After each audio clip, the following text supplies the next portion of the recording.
Godina Lixaa Harargee magaalaa Ciroo keessatti qeerroowwan leenjiif waraana bilisummaa Oromootti ergaa jirtan jechuun nama nagaa reebanii hidhaa jiraachuun beekame.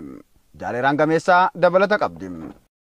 Waraanni murna bilisiginnaa ilmaan Oromoo sababoota garaa itti maxxansee yakkuun reebicha irraan ga'ee hidhuu hammeessee jira. Gadda hagayya 24/2022 godina Lixaa Harargee ona Ciroo Araddaa Nugus lakkoofsa 2 irraa magaalaa Cirootti kan gale obbo Abdulsalaam Ibrahim nama jedhamu barii tokko malee qabanii hidhanii jiru. Obbo Abdulsalaam Ibrahim abbaa maatii yoo ta'u magaalaa Ciroo keessatti hojii ijaarsa manaa hojjetee kan ofii fi maatii isaa jiraachisaa ture. Murni ilmaan Oromoo roorrisuu dalagaa godhate yakka tokko malee reebee buufata poolisii magaalichaatti hidhee jira. Akka maddeen arraata biyyoolessa Oromiyaa jedhanitti murni bilisiginnaa gocha namni kun keessaa hin qabneen qeerroowwan magaalaa Ciroo walitti qabdee gara Wallaggaatti leenjiif ergaa jirta jechuun qabanii miidhaa irraan ga'uu fi hanga gabaasni kun qindaa'etti mana hidhaa keessa cancalaan harka hidhamee buufata poolisii keessa jiraachuu maddeen dabaluun addeessaniiru. Lixa Shaggar aanaa Ilfataatti hidhattoonni murna bilisiginnaa qabeenyaa fi manneen qonnaan bultootaa ibiddaan barbadeessaa jiraachuun dhaga'ame. Jaalaqaafan Fayyeeraa waan qindeeffate qaba.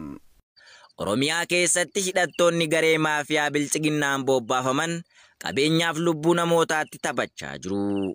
Waraanni barcuma siyaasaa Abiy Ahmad tiksuuf bobbaafaman kunniin hawaasa nagaa irratti gocha badii raawwachaa kan jiran yoo ta'u, godina Lixa Shaggar aanaa Ilfataa ganda Ambaltaa ittisa Kooyyee jedhamtu keessatti waraanni naasuu tokko uummata Oromoof hin qabne gaafa hagayya 24/2022 bariin ganda sanatti bobbaafamuun qabeenya namootaa saamaa fi ibiddaan barbadeessaa turan.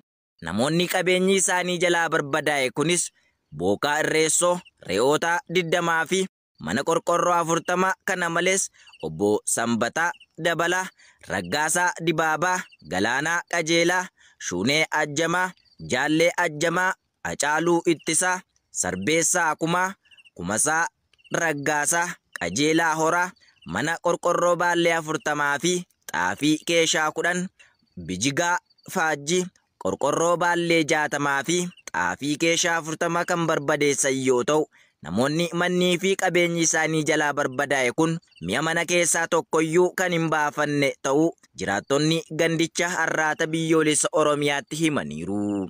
Akka jiraattonni naannoo jedhanitti waraanni murna PP barii saayitii 12 irratti dhukaasa kan banan yoo ta'u, hawaasi naannoo naasuu dhukaasa gara bosonaatti yemmuu baqatan duubaan ibiddaan itti qabsiisuun barbadeessan jedhaniiru. Manneen gubatan kun kan namoota 11 yoo ta'u, maatiin manneen isaanii jalaa gubate kunis lubbuu isaanii oolfachuuf bosonatti baqatanii yeroo deebi'an manneen jalaa gubatee waan tureef bakka jiraatanii fi nyaatanii fayyadaman dhabanii gargaarsaaf harka namaa ilaaluuf dirqamanii jiraachuu dabaluun addeessaniiru. Gudeeddaan shamarran Oromoo irratti waraana PP'n raawwatamu godina Qellam Wallaggaa aanaa Jimmaa Horroo keessatti akkaan jabaataa jiraachuun beekame. Jaalbooree Addunyaa dabalata qaba.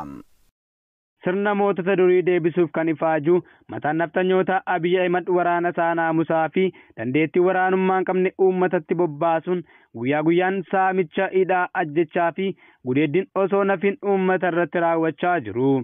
Akka kanaanis hagayya 23/2022 godina Qellee Wallaggaa aanaa Jimmaa Horroo ganda Tibbee jedhamtutti shamarree maqaan ishee Taarraquu Taarikuu Gaaddisaa jedhamtu mana maatii isheetii qabuun ganda warra Leeqaa jedhamutti geessuun erga waliin bosona keessa turaniin booda waajjira poolisii magaalaa Nunnutti hidhanii dararaa jiraachuun baramee jira.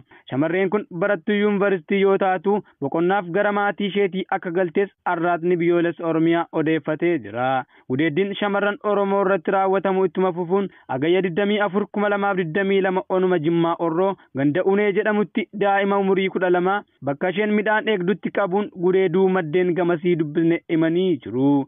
Maqaan mucaa kanaas Saaraa Mollaa kan jedhamtu yoo ta'u, rakkoon fayyaa waan irra ga'eef maatiin ishee hospitaala magaalaa Nunnutti yaalsifachaa jiraachuunis baramee jira.